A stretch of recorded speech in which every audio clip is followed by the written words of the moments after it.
Bonsoir à tout le monde. Merci d'être là. Merci d'être là pour la troisième conférence du cycle de conférences du Pavillon Blanc sur la thématique de l'art et de l'écologie. Donc on va commencer avec cette thématique autour des artistes écoféministes. Alors, je ne sais pas si tout le monde est familière avec le terme d'écoféministe. Pour moi, pendant un bon moment, ça n'a pas été le cas. On comprend un peu l'idée que ça mêle deux termes. On ne comprend pas de suite le lien et on va un petit peu voir tout ça ensemble. Alors, j'ai imaginé un plan pour ce faire, pour que ce soit le plus clair possible. Donc, dans un premier temps, un apport théorique où on va parler de féminisme de manière rapide et générale, parce que pour le coup, je pense que tout le monde sait à peu près ce que c'est le féminisme. Et ensuite, le terme d'écoféminisme, d'où il sort, quand est-ce qu'il naît et de quoi il parle. Par-dessus, je propose quelques exemples donc d'artistes et aussi on terminera avec le film d'animation Princesse Mononoke. Et dans un dernier temps, on va essayer de contextualiser un petit peu plus avec l'époque actuelle et parler des courants de pensée écoféministes, mais qui se sont élargis aussi vers d'autres choses et vers d'autres horizons. Et en tout dernier temps, un regard un petit peu plus critique sur un des pans de l'écoféminisme. Alors féminisme, par définition, et ce vraiment de manière, on va dire, globale, parce que ce terme, il englobe énormément de définitions qui sont ancrées dans le temps, on va le voir, hein. On va commencer que mi-19e, parce que c'est à peu près le moment où le terme apparaît. On le définirait comme ça. Mouvement social qui a pour objet l'émancipation de la femme, l'extension de ses droits en vue d'égaliser son statut avec celui de l'homme, en particulier dans le domaine juridique, politique, économique, doctrine, idéologie correspondante. Donc vraiment très formel. Et dans le temps, on va comprendre que, contextuellement parlant, il y a des luttes qui vont évoluer.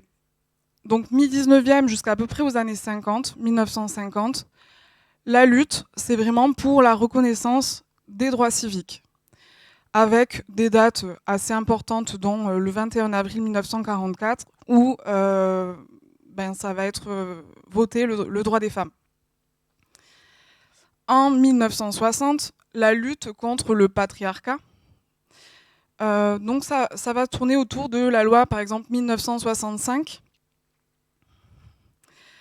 qui autorise les femmes à travailler et à bénéficier aussi d'un compte en banque. En 67, ça va être la contraception. Et en 75, le droit à l'avortement. Donc symboliquement aussi, le droit d'user de son corps et de ne pas forcément en dépendre socialement. Les années 90, il va y avoir d'autres luttes. Ça va être lutter pour des libertés un peu plus fondamentales.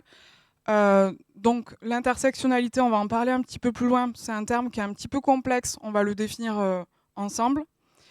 Mais dans l'idée, c'est une lutte globale pour amoindrir les violences faites aux femmes, les dominations sociales, les discriminations différentes, donc on va voir raciales, etc. Et en 2010, lutte sexiste, sexuelle, via le numérique notamment.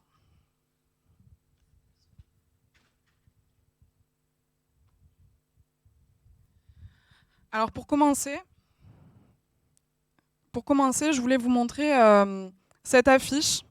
Cette œuvre qui a été réalisée par un collectif d'artistes féministes new-yorkaises qui représente en fait un gros classique de l'histoire de l'art. Vous le reconnaissez peut-être. C'est la grande odalisque reprise donc, du peintre Jean-Auguste Dominique Ingres. Cette affiche a d'ailleurs été présentée au musée Ingres à Montauban. Et elle vient dénoncer un petit peu la non-place des femmes au sein des structures muséales.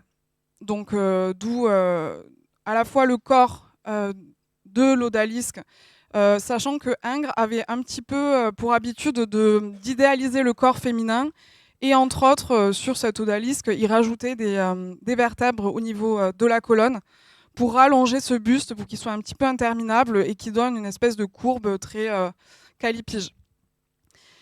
Et donc, ce collectif, les Guerilla Girls, pardon, je ne sais même pas si je l'ai présenté, enfilent des cagoules avec des têtes de gorilles et interviennent dans l'espace public autour de l'affiche, de la monstration un petit peu du fait que les femmes, entre autres, ne sont presque ou pas exposées dans les structures muséales.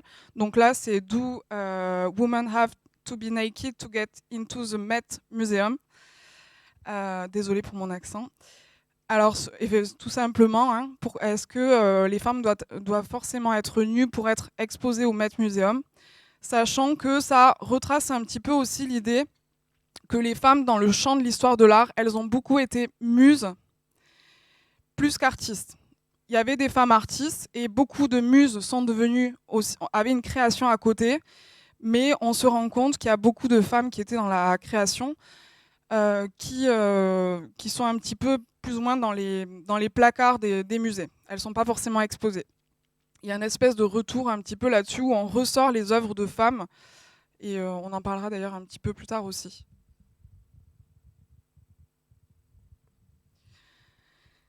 J'avais à cœur de vous présenter cette artiste américaine qui a un travail photographique que je trouve très touchant et assez novateur pour l'époque que c'était. Donc on est dans les années 70, 80 et 90.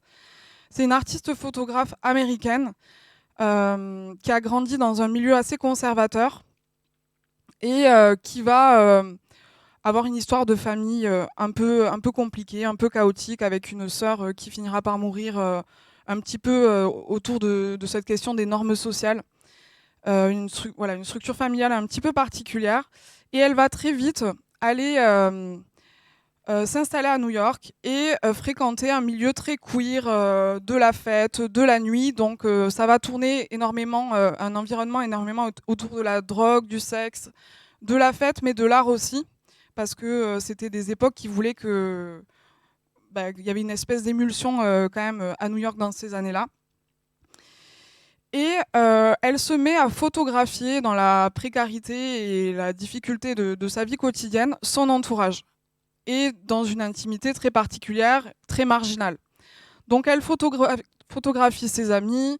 Par exemple, vous avez ici une de ses amies sur la gauche, Cookie, qui était une actrice, et un portrait, un autoportrait, donc Nan Goldin de l'autre côté.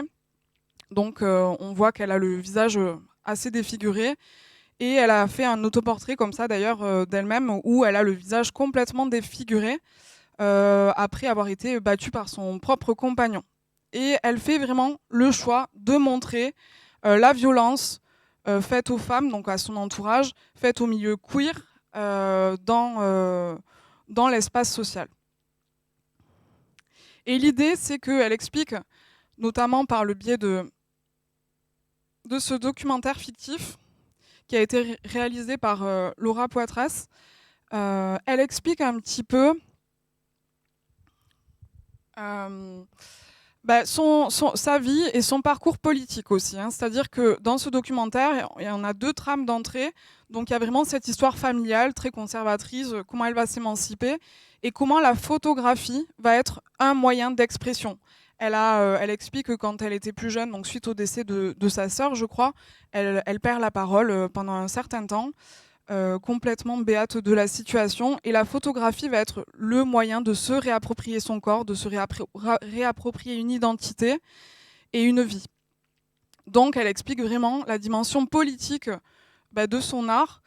Et qui plus est, à côté, elle va mener une espèce de combat via une association qui s'appelle Pain, pour lutter contre un labo pharmaceutique, donc Sackler, qui finance de l'art contemporain, donc le Louvre à New York, aussi tout un tas de musées, le MoMA, etc. Et qui propose un opiacé hyper addictif, dont entre autres les jeunes adolescents ou même elles-mêmes, ça a été le cas, deviennent addictes dès une prise. Il pouvait arriver que sur une opération de la jambe, on puisse avoir ce médicament prescrit et devenir complètement accro. Donc son association mène un combat et c'est un petit peu l'histoire de ce combat personnel, politique, public. Voilà, c'est le mélange un petit peu du privé et du public. Alors, pour ce qui est du terme écoféminisme, il a été présenté en France par Françoise d'Aubonne en 1974. Donc elle met vraiment, Françoise d'Aubonne, on va le voir un peu après, mais c'est une femme de lettres de manière générale, hein. Elle met, et féministe, elle met pour la première fois sur le même plan le droit des femmes avec la préservation de la nature. Donc c'est là où on regroupe un petit peu les deux termes de éco et féministe. Il y a à la fois une crise du climat et à la fois une crise du genre. Et il se trouve que la femme est plus à risque, a priori, que les hommes. Donc on est dans les années 70 et il y a vraiment une réflexion sur le lien qui existe entre la femme et la terre. Donc il va y avoir un petit peu cette idée aussi autour du mouvement hippie où on va retrouver ce besoin de se ressourcer, de se reconnecter aux éléments. Ça mêle tout un tas de choses et c'est en ça que c'est assez complexe. Mais c'est un mouvement qui naît aussi en plein cœur du nucléaire, donc il y a beaucoup de luttes qui sont faites et sur l'incompréhension d'utiliser des manières de consommer qui détruisent la terre et les éléments. Et c'est une volonté vraiment de réhabiliter, de réexaminer les valeurs profondes pré-patriarcales, donc avant le patriarcat, et de ce fait avant le capitalisme, où les femmes, a priori, vivaient plus connectées avec la nature. Il y a aussi en fait, il y a plusieurs manières de penser, et ça crée toujours des énormes débats, hein, d'après ce que j'ai compris, puisqu'il peut y avoir une espèce d'amalgame entre le fait d'être une femme et du coup d'être par nature plus proche de la nature et d'avoir une forme de douceur, de gentillesse, parce que connectée aux éléments, et à la fois qui pourrait être quelque chose de complètement éducationnel. C'est-à-dire que si dans l'éducation masculine on intégrait davantage la nature, donc c'est pas forcément. Enfin, le débat se joue un petit peu autour de ça aussi. Donc Françoise d'Aubonne, elle a donc théorisé ce concept d'écoféminisme dans son ouvrage Le féminisme ou la mort. Donc je disais, voilà, elle est romancière, philosophe, essayiste, biographe, et effectivement, c'est une grande militante qui définira, elle se dit écoféministe. Donc selon la théorie de cet ouvrage, les femmes seraient plus concernées par l'écologie. La dégradation du sort des femmes serait l'œuvre du même coupable, à la fois le patriarcat et le capitalisme.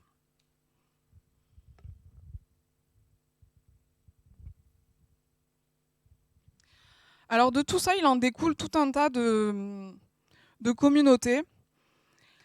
Et je me suis un petit peu intéressée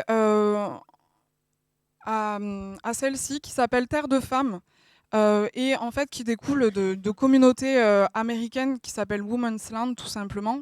C'est dans les années 70 aux États-Unis où ça concernait davantage les femmes lesbiennes qui se sentaient complètement mises de côté dans la société et pas forcément sécurisées ou en paix dans une société qui les incluait pas trop. Et elles sont allées comme ça s'installer dans des lieux plutôt naturels, plutôt sauvages, et ont créé une espèce de mini-société entièrement féminine. Et j'ai découvert qu'il y en avait une dans les Pyrénées, donc j'ai pas eu le temps d'aller les voir, les rencontrer, mais en tout cas j'ai trouvé ça intéressant. J'ai écouté des témoignages et ça s'est étiré, ça s'est développé de manière un petit peu différente. C'est plus forcément la communauté des femmes lesbiennes qui va aller s'installer là, c'est plutôt des femmes qui ont besoin de s'émanciper d'une forme de pression sur le rapport qu'on a au corps dans la société quand on est une femme, mais aussi la pression du patriarcat, de la performance professionnelle, créer comme ça une espèce de ce qu'on appelle en anglais la safe place, le lieu sécurisé, sécurisant, où on peut être dans une entraide de sororité, à l'inverse de la fraternité. Alors je vous montre en tout premier lieu cette œuvre qui est assez étrange de Patricia Paccinini de 1965, donc The Young Family. Enfin, c'est sa date de naissance, 1965, l'œuvre est de 2002. Cette œuvre, elle est assez étrange, elle est assez questionnante aussi, mais au final, quand on l'observe bien, il y a quelque chose d'un petit peu touchant. Et en regardant la volonté de l'artiste, il y a vraiment cette idée de re-questionner, de remettre un peu sur le devant de la scène le débat sur nature-culture. Qu'est-ce qui est nature? Qu'est-ce qui est culture? Où sommes-nous, humains, au milieu de tout ça, de ce vivant-là? Et justement de questionner l'animal face à l'humain. Et c'est une manière un petit peu de jouer sur les codes d'hybridation entre un corps presque un peu avec cette peau nue. Les animaux, pour beaucoup, ils ont quand même ce poil, surtout que ça a l'air d'être proche du mammifère, même si c'est un animal non identifiable. Donc il y a cette espèce de corps nu et ces petits bébés qui viennent téter.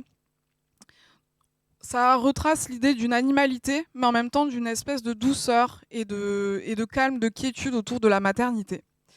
Elle joue cette ambiguïté pour vraiment mettre en avant la manière dont on traite le vivant. Est-ce que c'est normal d'avoir un rapport si éloigné avec le vivant, de le manger, de l'exploiter, de décider qu'il va être parqué à tel endroit plutôt qu'ailleurs. Et dans cette idée, que effectivement, dans la nature, il y a les animaux et on n'en prend pas forcément soin parce qu'on on les catégorise un petit peu comme on le fait pour voilà, nature, animaux, etc. C'est une sculpture, une photographie de sculpture. Alors, ici, c'est le travail de Lynn Tobin, qui est une artiste plasticienne d'origine anglaise, irlandaise, et elle a aussi des origines aborigènes, donc d'Australie. Elle s'est vachement intéressée à la question des terres, de ses origines aborigènes, des légendes qui en sont dites. Et il y avait cette légende autour de l'anguille, donc une anguille ancestrale qui a soi-disant créé à l'époque, jadis, les rivières et les montagnes. Et cette anguille, en fait, elle se l'est appropriée et elle en a créé une petite installation avec du verre soufflé et un travail de mouchetage léger au niveau du haut de la tête de l'animal pour parler un peu d'une métaphore de la communauté aborigène dont elle est issue, qui s'appelle les Darug, et qui veut dire les gardiens et les gardiennes du fleuve aussi. Donc il y a une espèce de lien métaphorique entre l'animal et la communauté dont elle est issue. Et elle explique que ces rivières sont extrêmement polluées aujourd'hui et que l'anguille existe toujours, mais qu'elle a fait un gros travail de transformation génétique pour pouvoir survivre à la pollution de ces rivières et de ces fleuves-là. Elle explique aussi que ça l'intéresse de faire cette espèce de parallèle avec la communauté arborigène qui essaie de garder comme ça une trace de l'histoire, même si en Australie, c'est peu le cas. Mais elle avait à cœur de mêler à la fois la vie d'une population intégrée vraiment dans la nature, qui vivait en harmonie avec la nature, et ces anguilles qui sont aussi dans le système naturel et qui sont aussi menacées, mais qui résistent en fait. Il y a un système de résistance. Donc c'est l'idée de mutation, de modifier pour réussir à coexister et à exister. Bon, là, je vous ai donné quelques exemples d'artistes écoféministes. On va aller un petit peu plus loin, avec notamment le travail d'Anna Mendieta. Alors, Anna Mendieta, c'est une artiste plasticienne, performeuse aussi. Elle a tendance à beaucoup photographier ou filmer ses interventions dans la nature. D'après ce que j'ai compris, elle a eu une enfance plutôt heureuse à Cuba. Elle a grandi dans un univers extrêmement sauvage, proche de la nature. Et puis, après la révolution cubaine, elle a dû partir s'installer toute seule aux États-Unis. Donc, séparation familiale qui, a priori, a énormément marqué sa vie et de ce fait aussi sa création artistique. Donc, elle va vivre aux États-Unis et puis elle revient un petit peu plus tard. Et elle, donc, par exemple, vous avez l'exemple de ce travail-là où elle se trouve. Bon, là, non, c'est pas à Cuba, c'est au Mexique cette photographie-là, c'est l'œuvre d'après. Donc elle est au Mexique dans une tombe ancestrale et elle vient s'allonger donc dans les éléments naturels avec les traces historiques qu'il y en a, hein, donc une tombe. Et elle va se recouvrir entièrement de petites fleurs blanches pour créer une sorte de fusion entre son corps et la nature. Et elle va en apporter un cliché photographique. Donc les thématiques qu'elle aborde, c'est toujours autour de l'histoire, du souvenir, de la culture, beaucoup du rituel. Elle fait des choses très douces, très lentes. Et la relation et la fusion entre les éléments, et la terre, et son corps. C'est pas là non plus. Bon, ça, c'est une autre performance où en fait, elle va complètement recouvrir son corps de pierre. Enfin, complètement. On le voit partiellement complètement. Et elle va continuer du coup à respirer. Elle va peut-être un peu accentuer sa respiration. C'est plus intéressant de le voir en vidéo parce qu'il y a une espèce de souffle comme ça qui vient où on a l'impression que les éléments bougent avec elle. C'est assez étonnant. Et on a vraiment l'impression qu'elle fait partie des éléments naturels. Il y a quelque chose d'assez contemplatif aussi, à la fois dans le fait de le regarder, mais j'imagine aussi pour elle, dans le fait de se fusionner dans les éléments. Il y a quelque chose de synesthésique. Elle doit avoir les odeurs du végétal, de la terre un peu humide, les sensations de la pierre sur sa peau qui peut créer de la fraîcheur. Et elle va vivre en fait à 100% l'expérience de la fusion avec les éléments, de créer une espèce d'harmonie. Après, effectivement, en vidéo, je trouve qu'il se dégage presque une forme de mélancolie. Il y a quelque chose autour de la respiration, on a l'impression presque d'un dernier souffle, et puis ça peut renvoyer aussi à l'idée de sépulture, de retourner à la terre, de la décomposition. Donc, personnellement, je trouve qu'il y a une forme aussi de mélancolie dans la lenteur, dans le silence.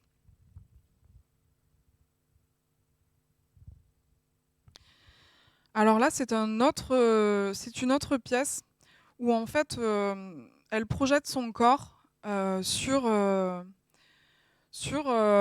tronc d'un arbre. Et ça reprend un peu cette thématique qui est vachement employée chez les écoféministes, c'est celle de l'arbre de vie.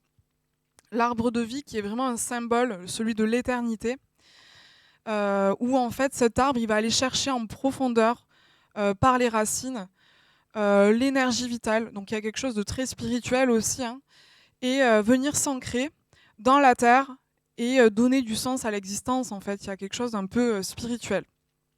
Et le paradoxe qui est intéressant dans son travail, c'est qu'elle utilise la technologie donc pour projeter et pour parler d'une thématique qui est plutôt ancestrale et spirituelle.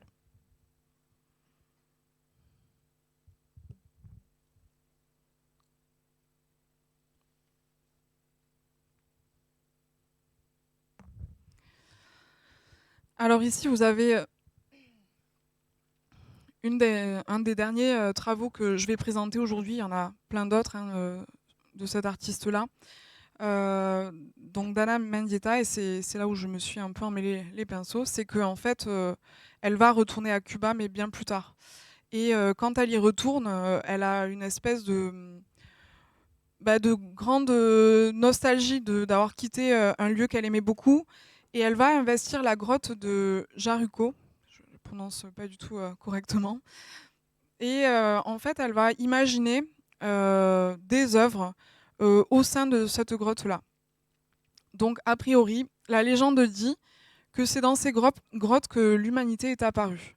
Donc elle va vraiment investir la grotte et créer une série de sculptures sur les murs de la grotte pour questionner un peu la trace du corps et aussi la place de l'humanité au sein de la nature des éléments. Et parler de l'histoire de déracinement, de son histoire personnelle, du fait d'avoir été prise et amenée ailleurs et d'avoir eu ce sentiment de déchirement. Donc elle a vraiment un rapport qui est très corporel à l'espace naturel. Elle va venir créer de l'empreinte comme ça au sein des façades gravées pour créer des espèces de traces. Et elle nous dit ceci, j'avais retenu cette citation que je voulais partager avec vous. L'art a dû commencer comme la nature elle-même, dans une relation dialectique entre les êtres humains et le monde naturel dont nous ne pouvons pas être séparés. Donc chez cette artiste, il y a vraiment une idée de fusion, c'est-à-dire qu'elle ressent les choses telles qu'elle a besoin de les sentir sur le plan corporel.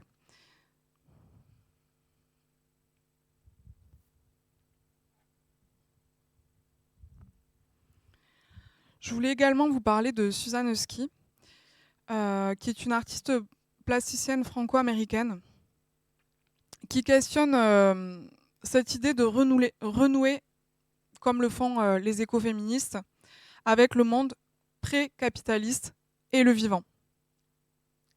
Donc elle va faire toute une série d'aquarelles, de dessins, où elle met en scène le castor, qui est une figure très importante pour elle, et parce que il va créer tout un écosystème par le fait de créer des barrages, et qu'il est important pour l'écosystème. Et elle va montrer vraiment, elle va faire preuve d'un grand engagement à la fois politique et écologique.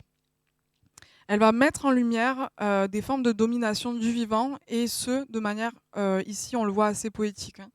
Donc elle va montrer cet arbre avec des éléments naturels qui jaillissent un peu partout des feuilles, avec ce petit castor qui se nourrit du tronc comme une espèce de cercle vertueux de la nature. Elle a fait toute une série d'aquarelles que je vous conseille d'aller voir, où il y a vraiment tout un cheminement de castors au sein de l'écosystème. C'est assez poétique, c'est assez beau. Et il y avait une pièce de Suzanne Husky, plusieurs même, aux abattoirs c'était la dernière exposition sur l'art et les paysans. En tout cas, sur celle-ci, il y avait entre autres une grande tenture que j'aurais pu mettre par ailleurs, parce que c'est vrai qu'en termes de symbolique, elle est assez intéressante, parce que le tissage, une pratique qui est relativement consacrée au féminin, tout ce qui va être le travail du tricot, du tissu. Et en fait, elle va proposer une immense tenture comme ça, enfin immense, une grande tenture, où elle reprend les codes de La Dame à la licorne, qui est une tenture médiévale qui a aussi été exposée aux abattoirs. Donc il y a toute cette ornementation médiévale. Et elle va proposer avoir des tractopelles, des éléments naturels qui vont être détruits au milieu de cette imagerie-là. Donc la noble pastorale, cette œuvre-là dont je parle. Donc il y a quand même un fort engagement. Et il y avait également donc, sur cette exposition aux abattoirs le nouveau ministère de l'écologie. Donc c'est un collectif d'artistes, donc de Suzanne Husky et de Stéphanie Sago. C'était une pièce qui était présentée, donc un grand format papier, exposé au rez-de-chaussée des abattoirs, où était peint tout à l'aquarelle une utopie. Une utopie qui met en avant justement la place du vivant. Donc elle va un petit peu cibler l'idée que on a une forme de domination sur le vivant, parce que c'est vrai que tout l'espace urbain est imaginé pour l'humanité, pour les voitures, et ça n'a pas toujours été comme ça finalement. Les animaux ont pris de moins en moins de place dans l'espace urbain, et jusqu'à arriver à un point vraiment extrêmement exacerbé. Donc c'est assez ludique à regarder. Bon là on a une vue d'ensemble, hein, mais si on zoome ou si on voit la pièce en vrai, il y a plein de petites choses. Je sais plus, voilà, remplacer le supermarché par des choses, par aller chercher des graines ou cultiver un champ ou faire une petite réunion autour des végétaux. Enfin c'est très poétique, c'est très engagé aussi. Et à la fois extrêmement ludique parce qu'on peut passer des heures à regarder. Moi, je l'ai faite 2 fois cette exposition et à 2 reprises, j'ai vu des choses complètement différentes. Donc, il y a une manière de mettre en scène, hein, des luttes, mais de le faire aussi à la portée de tous et de manière assez joyeuse finalement par le choix des couleurs, par le choix de la technique qui est l'aquarelle.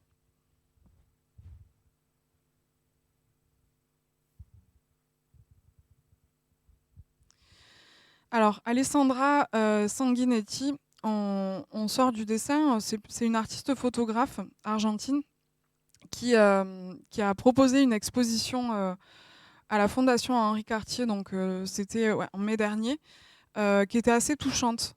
En fait, cette personne a rencontré donc 2 petites filles qu'on voit ici de dos, donc Guillet et Belinda. Je crois que c'est Guillet, c'est le diminutif d'un prénom Guillemetta, quelque chose comme ça. Et elle va suivre pendant quelque chose comme une 20-25 ans ces 2 enfants initialement qui grandissent dans la campagne rurale plutôt conservatrice en Argentine et qui vont attirer l'œil de la photographe étant plutôt 2 petites à fort caractère et 2 cousines très très complices. Donc je vous en ai mis une autre ici, hein.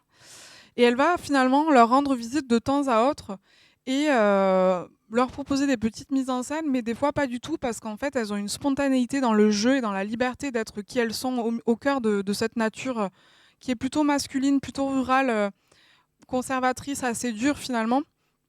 Et elle va poétiser, mais pas tant, elle va juste photographier la poésie de ces 2 cousines qui grandissent ensemble, et ce pendant 25 ans. Donc on voit au fur et à mesure aussi la convention venir s'installer entre ces 2 petites, donc le fait de plus forcément jouer, d'être dans l'espace naturel, elles vont tomber enceintes, ça va être des clichés au fur et à mesure, elles vont être plus isolées l'une de l'autre pour arriver à quelque chose d'un peu plus conventionnel.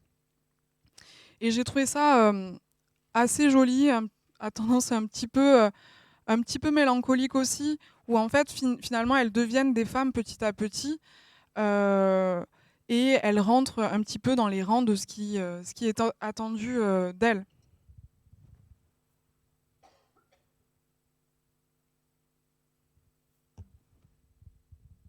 Alors là c'est le petit exemple un peu pop culture qui fait toujours plaisir. Princesse Mononoke de Miyazaki, Hayao Miyazaki, qui a été présentée en 1997, où on a cette princesse qui a été éduquée par des louves qui sont des divinités, et qui va prôner un peu le symbole d'une résistance écologique. Elle est au milieu de la nature, elle vit dans les bois. Quand un humain passe, elle dit ça sent l'humain, ça n'a pas l'air de donner envie. Et elle vient symboliser comme ça la force féminine au cœur de cette nature qui se veut préserver. Et à côté de ça, il y a le personnage masculin qui finalement va prendre beaucoup plus de place. Donc c'est Ashitaka, qui va, tout au début du film d'animation, sans essayer de trop en dire, se faire mordre par une bête qui est a priori habitée par le démon. Et toute l'épopée de ce film d'animation, ça va être d'essayer de rompre le sort. Et il y a vraiment ce lien entre l'humanité d'un côté, la nature de l'autre, et justement une espèce de... En fait, on ne peut pas dire qu'il y ait l'un à côté de l'autre. Il y a quand même une espèce de porosité qui fait qu'il n'y a pas forcément de méchants gentils comme on peut imaginer des fois dans les films d'animation. Il y a un regard juste extrêmement positif sur le fait que il faut poser un regard sans haine sur le monde, que si l'animal il était agressif, c'est a priori il s'est fait tirer dessus par un homme, donc c'est ça qui a généré sa colère, c'est la douleur. Et il y a une espèce de discours qui fait qu'on comprend qu'il n'y a pas forcément de méchants gentils, mais qu'il y a une entente à avoir entre l'humanité et la nature. Et c'est beaucoup le cas dans les films d'animation, beaucoup aussi dans les studios Ghibli. Vous avez Pompoko un peu dans l'idée où c'est ces petits êtres de nature, un peu à moitié raton laveur, à moitié humain, qui vont essayer de préserver leur espace naturel. Et des fois, ils vont faire preuve d'agressivité, des fois, ils vont juste être désespérés. Et j'aime bien cette idée qu'il y a un double discours et qu'il n'y a pas forcément bêtement de méchants et de gentils, et que c'est juste des constats et des réflexions qui sont amenées à tout un chacun, parce que c'est aussi des films d'animation qui peuvent être accessibles à des enfants comme à des adultes.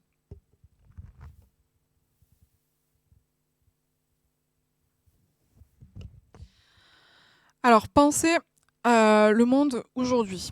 Je voulais vous parler forcément du land art en évoquant ce sujet, puisqu'on parle d'écologie et des années aussi 70 où va émerger le terme d'écoféminisme. Il y a quand même ce mouvement qui est apparu à cette période-là, où c'est vraiment une nouvelle vision de la nature. En fait, on décide de sortir du musée et d'aller dans l'espace naturel et de créer des œuvres à même la nature pour reconnecter. Il y a une forme de paradoxe aussi.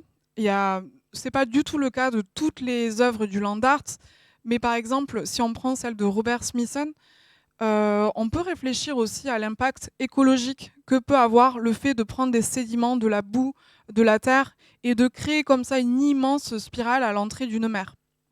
Ça pose question sur la démarche. On n'était pas forcément aussi alerté. Il y avait aussi des questionnements sur l'écologie, ça existait, on en parlait. Peut-être pas autant, la volonté était sûrement noble, mais pour autant, c'est questionnable. C'est pour ça que j'avais envie de vous parler du travail d'Agnès Dénès et de l'éco-art qui va être plus sensible à la cause écologique. En fait, ici, ça consiste davantage à restaurer les écosystèmes plutôt qu'à les modifier en prenant les éléments qu'il y a autour de soi. Ici, vous avez l'exemple d'un champ cultivé, un champ de blé, sur une parcelle libre, donc en plein New York, hein, et qu'elle va occuper pendant environ 4 mois, donc s'occuper au pied d'une ville qui est quand même mondialement connue pour ses buildings et son immensité. Elle propose cette œuvre pourquoi ? En fait, pour mettre un petit peu en exergue la question de la mauvaise gestion des ressources alimentaires et des problèmes de famine dans le monde. Elle prend une parcelle dans une ville qui est saturée d'urbanité et elle propose de cultiver ce qui est par symbole un petit peu ce qui est nourricier, le blé. Alors il se trouve que, qui plus est, la parcelle était... voilà, il y a aussi des questions d'argent qui se jouent derrière, hein, estimées à presque 5 millions de dollars, quelque chose comme ça. Hein. Donc c'est aussi quel est notre rapport à l'argent, au fait de vouloir et de pouvoir nourrir tout le monde.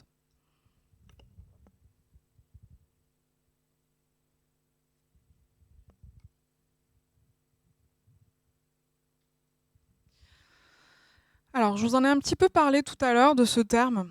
Pareil, on n'est pas forcément simplement familier avec ce terme d'intersectionnalité qui a été proposé par Kimberly Williams Crenshaw en 1989 en premier et qui va être défini par une situation de personnes subissant simultanément plusieurs formes de domination ou de discrimination.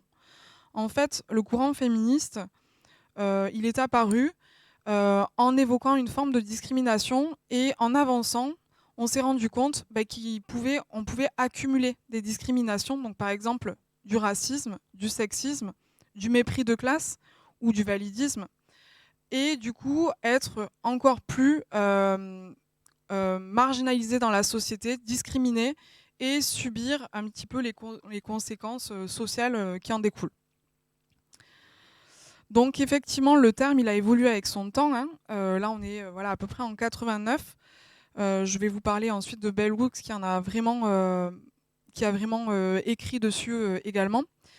Mais le sens du terme, il va évoluer, et notamment avec la question d'Internet et du cybermilitantisme, où on va essayer d'englober le plus de personnes possible pour être dans une forme d'objectivité et de comprendre le maximum de discrimination possible.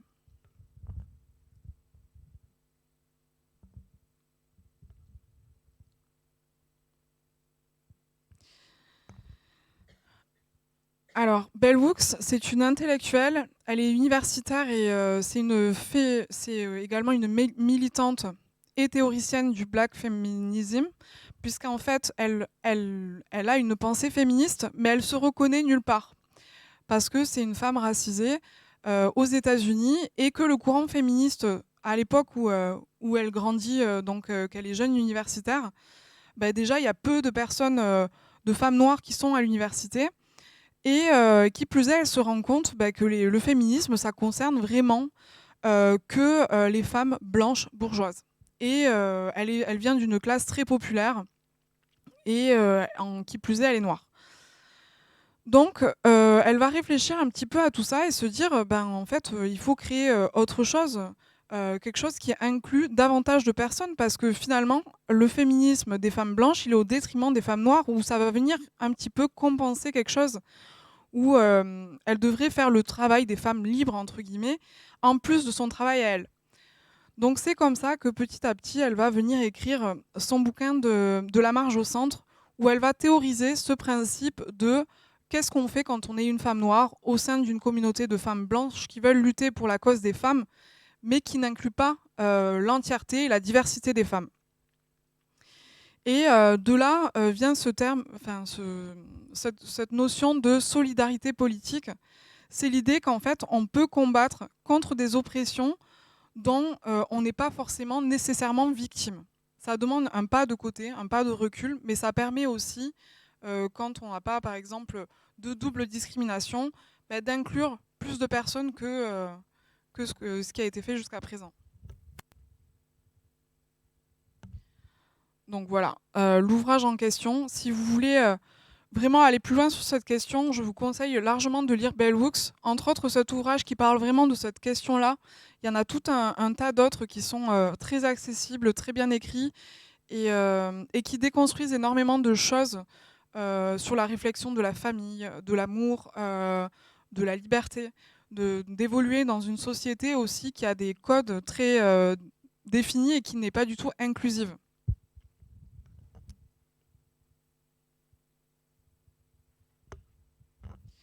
Alors, en faisant mes recherches, je suis tombée sur cette étude donc de l'Observatoire sur la réussite en enseignement supérieur, que je trouvais assez intéressante, où en fait ça va vraiment mettre en lumière cette idée d'intersectionnalité, où vous avez vraiment tout au bord de cette espèce de fromage là, vraiment à l'extrémité, les personnes qui sont, enfin les cas, les situations qui font qu'on est le plus discriminé. Donc a priori, voilà, si on est citoyen sans visa, plutôt foncé de peau, scolarité si on a arrêté au primaire, si on est en situation de handicap, si on a une sexualité plutôt lesbienne par exemple, neuroatypique, donc problème psychique, vulnérabilité, surpoids. Bon, vous avez compris le principe. Quand on est vraiment au bord du schéma, on est dans une hyper-discrimination, et du coup, d'où l'idée du concept d'intersectionnalité, mais c'est de pouvoir inclure dans les combats sociaux le maximum de personnes pour lutter contre ces discriminations-là. Et donc vous avez aussi les personnes en situation de privilège qui sont plutôt à ce niveau-là. Ouais, ça va, c'est bien visible. Sur mon ordi, on voit pas grand-chose, mais... Donc des études sont faites sur ça, et c'est ça qui est intéressant de montrer et de parler. Pour retourner un peu plus dans les arts, je voulais vous parler aussi de cette question de la non-place des femmes dans l'histoire de l'art, parce que moi je m'en suis rendu compte il n'y a pas si longtemps que ça au final. en allant voir une exposition à Paris, pareil, tombée par hasard sur le surréalisme au féminin, point d'interrogation, c'était le nom de l'exposition. Et dedans était exposé tout un tas, donc au musée Montmartre, tout un tas d'œuvres d'artistes pas du tout, surréalistes, qui ont fait partie du mouvement, qui ont souvent été des muses pour les artistes qui faisaient partie du mouvement surréaliste et qui finalement sont presque méconnus. Donc on en a deux, trois en tête, Meret, Oppenheim, enfin, quelques artistes en tête, mais dans l'ensemble, moi j'ai été foudroyée.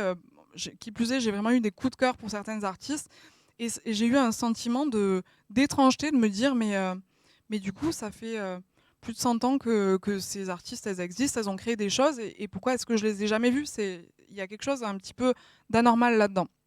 Et en travaillant de plus en plus là-dessus, je me suis rendu compte que c'était vraiment le cas.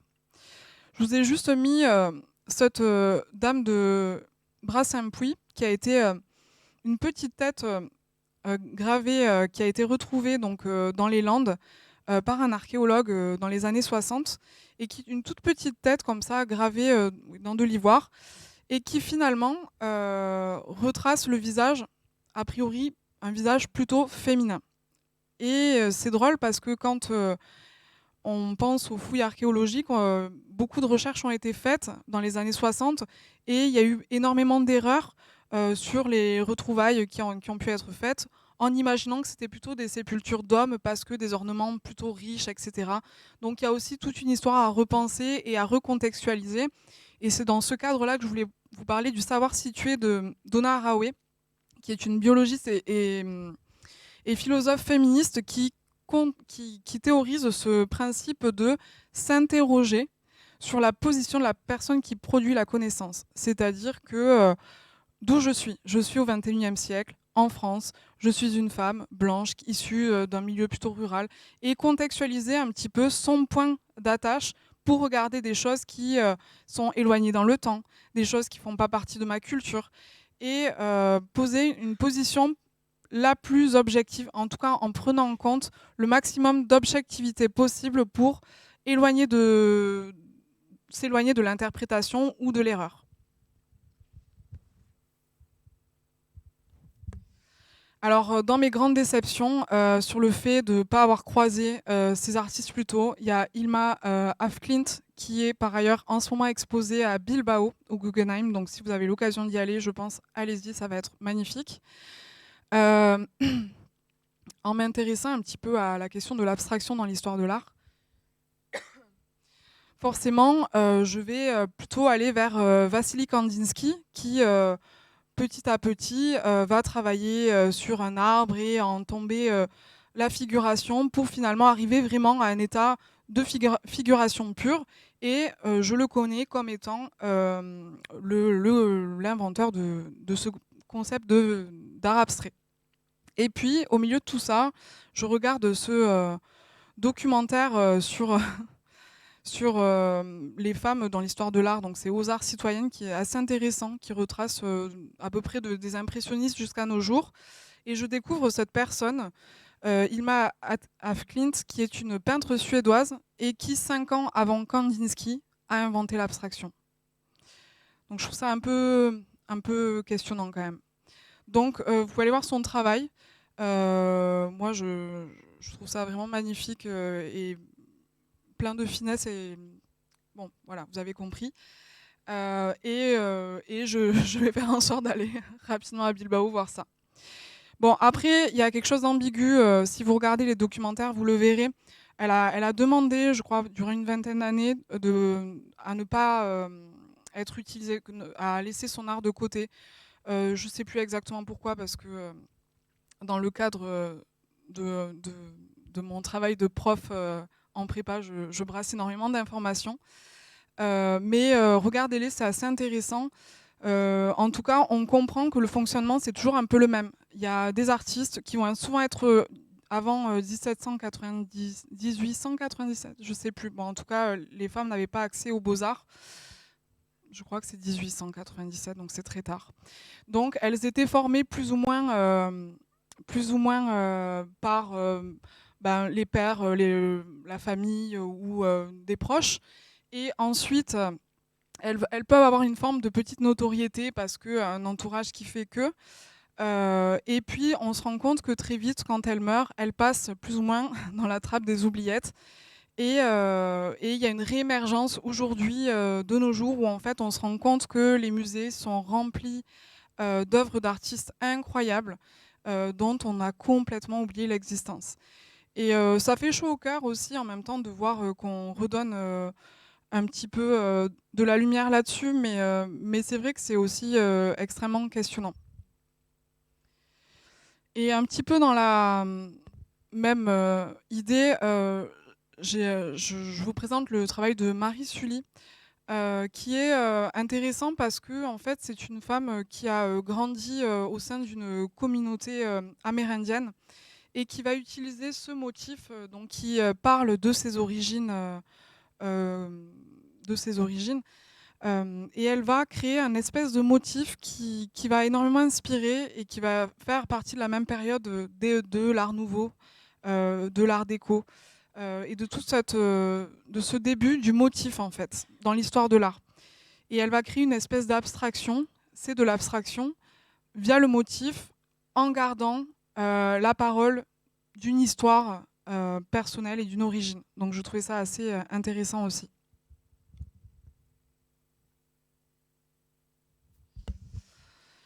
Dans un dernier temps, alors toute cette question du féminisme, de l'écoféminisme, c'est extrêmement complexe. Je pense qu'il faudrait bien plus d'une heure pour en faire le tour, pour en comprendre les tenants et les aboutissants. C'est toujours des choses qui sont dans le débat.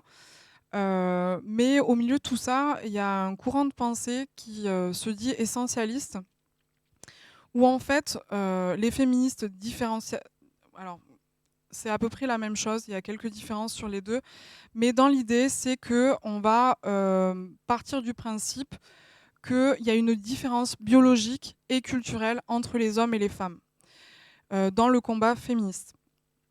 Et du coup, les féministes essentialistes considèrent qu'il y a des comportements de type féminin, qu'il y a par exemple une manière d'écrire qui est plutôt féminine, et que ça ne serait pas forcément l'éducation qui va apporter toutes ces données-là. Ça peut créer des problématiques autour de l'exclusion, notamment des personnes qui se disent par exemple non-binaires, des personnes trans aussi, parce qu'elles vont être exclues des débats féministes en fait, pour autant avoir envie et besoin d'en faire partie. Donc l'idée, ça va être de trouver un équilibre et de ne pas forcément coller d'étiquettes et de s'extirper un petit peu de cette pensée-là. Ah oui, alors j'avais imaginé aussi parler de cette... de la vision essentialiste ne doit pas vraiment, hétérogénéiser la diversité des individus. En fait, l'écoféminisme, ça va vraiment valoriser le rapport des femmes avec la nature. Il faut pas être dans... Enfin, il faut pas. La vision... il peut y avoir une forme de vision naturalisante, c'est-à-dire réduire la femme à l'état de nature et du coup, pas forcément la proposer égale dans un espace paritaire avec l'homme, en tout cas.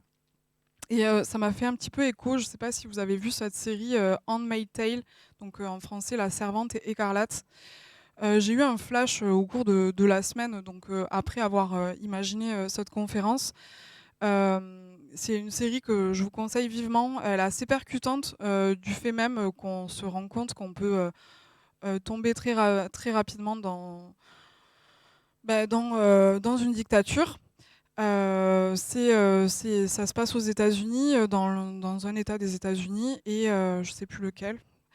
Et en fait, ça va être repris par une communauté conservatrice religieuse qui vont, suite à un problème de fertilité des femmes, ils vont récupérer des femmes et en faire en fait des mères porteuses.